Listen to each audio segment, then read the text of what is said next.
So Politico is back to their old establishment tricks, and this time the target is Elizabeth Warren. Now, I warned you guys all along that what you're going to see is all of the Democratic primary candidates are going to get the kid glove treatment, except Bernie Sanders, Elizabeth Warren, and Tulsi Gabbard. Why?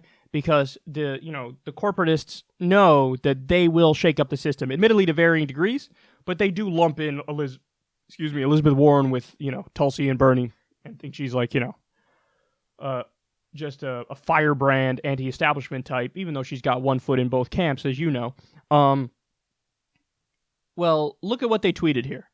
Elizabeth Warren took at least $90,000 from employees of Amazon, Google, and Facebook between 2011 and 2018. Now, why are they releasing this? The answer is very simple. A few days ago, Elizabeth Warren called for breaking up these companies. Basically saying, let's go back to enforcing our antitrust laws, because when these companies are too powerful, there are so many downsides to it. It's not good for working people. It's not good for competition. It's bad for the overall economy. And the way to get better working conditions for workers, better prices because of competition, the way to fix this is to do some trust busting. And listen, there's a strong argument there for it. I mean, maybe you could argue, and I certainly have, when it comes to like Twitter, for example, I don't want to break it up. I want to strictly regulate it and regulate it like a public utility. But okay, fair people could disagree on whether you regulate it strictly or you break it up, and that's a longer conversation for another day.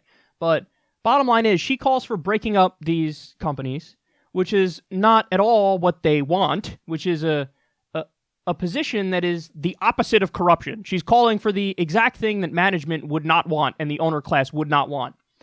And then what this headline is supposed to do is it's supposed to either make you think, oh, she's a hypocrite, or probably the real reason is they want you to think, oh, when she called for breaking up these companies, that is actually the corrupt position. And she's just doing the bidding of these companies because she wants to break them up. And look, she took all the money from these companies. So obviously, she's doing their bidding, and what they want is to get broken up. So in other words, this is the oldest trick in the book. You accuse the least corrupt people of being the most corrupt. And we just went through this, by the way.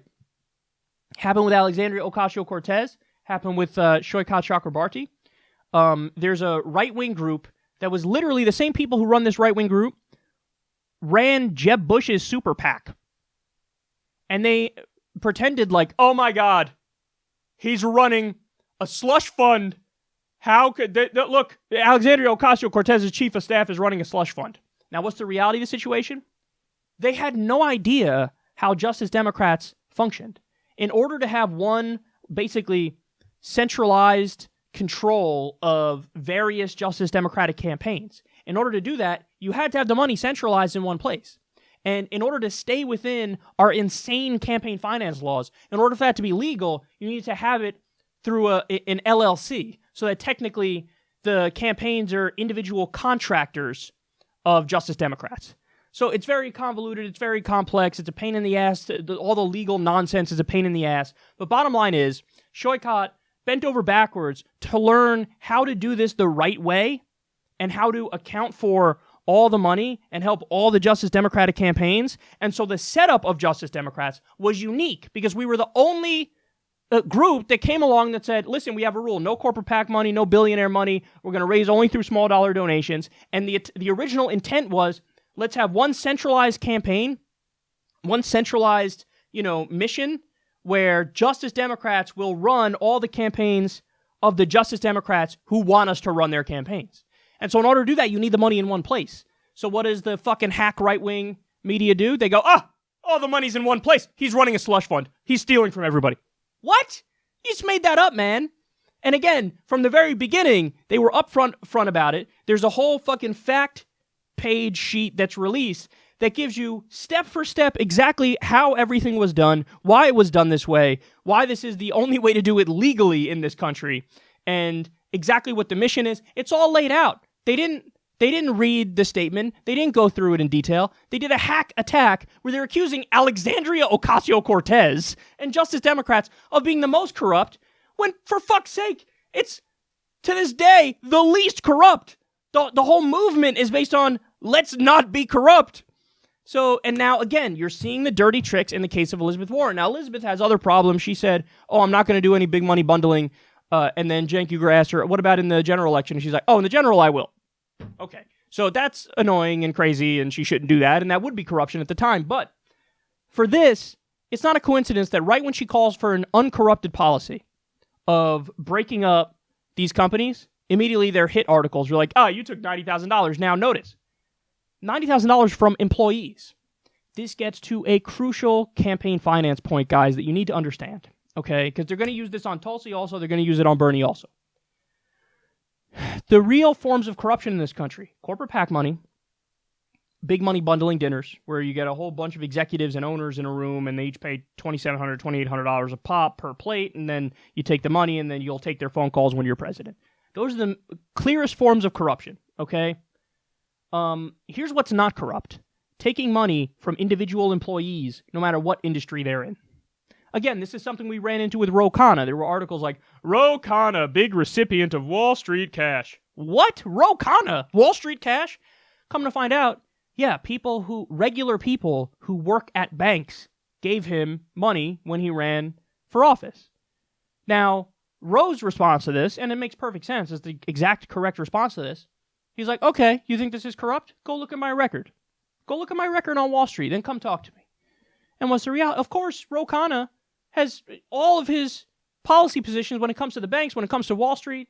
He's incredibly strict on them. He's for regulating them. He's for holding them accountable. He's for fixing our income inequality crisis in this country. So you'll always, if you do a little bit of digging and do a little bit of research, you'll find out very quickly what arguments are hacky arguments that are smears and what arguments are real arguments. So if somebody's going to criticize somebody for taking corporate PAC money, somebody's criticizing somebody for doing big money bundling dinners, those are clear signs of corruption, but it will always manifest itself in the voting record as well. So you have to see all those ducks in a row. And in the case of Elizabeth Warren, right when she calls for the best policy, the most anti-corruption policy you could possibly call for in regards to these companies, that's when she's accused of, oh my God, you took money from employees. Are you corrupt? No, she's not. Those are regular employees, and this is a smear hack attack. And again, this is what's going to happen. They did it to Bernie in 2016.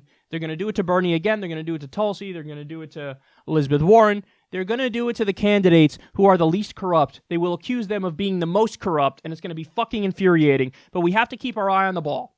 And remember, in our corrupted system, the ideal way to raise money is as much as possible through small dollar donations, okay? But there are some instances where, technically, under law, something will not be a small dollar donation, but it's still not corrupt. So what do I mean? Under law, $200 and up is considered a big donation. So are there people who donated to Bernie who are giving big donations? Yes. But are they all corrupt by definition? No. If Bernie's getting $300, $500, even $2,000 from a fucking teacher in Idaho, what's the concern there? Oh my God, Bernie's going to bias his policies in favor of big teacher. No. So again, you have to look through their records with a fine-tooth comb and understand there's a lot of gray area in campaign finance. There are some things that are clearly corrupt. Corporate PAC money, clearly corrupt. Big money bundling dinners, clearly corrupt. Not having a conversation about those, off the table, super corrupt. But outside of that, if you're looking at individual donations, if you're looking at donations from employees, it could be big or small, but you have to look at the details and see if it's actually corrupt in terms of does it manifest with a corrupted voting record. In the case of Elizabeth Warren on this issue, it most certainly doesn't, but they're accusing her of being corrupt, and it's nothing but a giant smear campaign.